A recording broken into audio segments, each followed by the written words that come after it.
Kabilang ang mga buhay ang naperwisyo sa pagyanig ng magnitude 6.9 na lindol sa Cebu. Matinding pinsala rin ang iniwan ng lindol sa mga sementeryo. Yan ang express report ni John Aroa ng News 5 Visayas.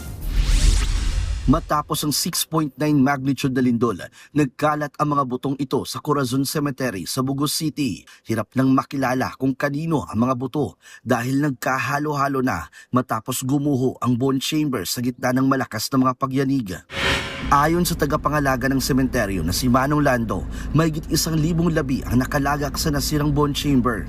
Naglaglagan na rin ang mga lapida at gumuho ang mga hilerang nitso, maging sa mga kakalibing pa lang. Ang iba, bumukas at lumabas pa ang mga kabaong. Trahedyang nahitabo, di lang kay katong yulan na nangagi. Labaw na ron.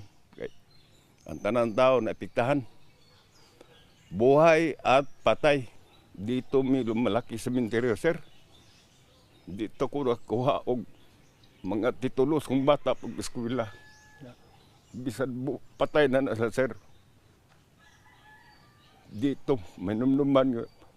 Tandaan ako nga, ang sementeryo, buhay namin. Hinana na, sir. Patay na sila. Pinangga na ko na sila. Kaya ano.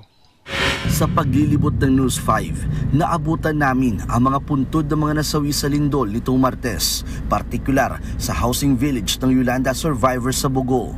Isa na dyan ang pamilyang Cabrera na pinaglalamayan ang kanilang ina na nasawi sa lindol. Ayon sa anak ng si Herginia, hindi na nakatakbo ang ina nang yumanig ang lupa. Nabagsakan tuloy ito ng sementadong pader mula mismo sa kanilang bahay. Nakapag-usap pa raw sila sa telepono bago ang lindol, pero di niya inakalang yun na ang huling beses na maririnig niya ang boses ng ina. Sobrang sakit po mawalan ng nanay kasi sobrang mahal na mahal po namin siya. Sobrang sakit po. Mami, sobrang salamat po sa napakagandang buhay na binigay mo sa amin, Mami. Babaunin po namin dumula pagtanda namin. Dahil delikado na ang mga nitso, hinuhukay at ililipat ang mga labi sa mas ligtas na lugar. Mag-aano na All Souls, All Saints Day. Pwede naman po namin tulungan sila na mag-clear out or whatever. Tutulong din naman po yung LGU just so that everybody can still celebrate All Souls and All Saints Day na hindi naman po in distress dahil nasira na po yung mga yung mga libingan ng mga relatives nila. Habang hindi pa naisa sa ayos, tatakpan muna ng mga tolda ang mga nasirang nitso, lalo na't papalapit na ang undas.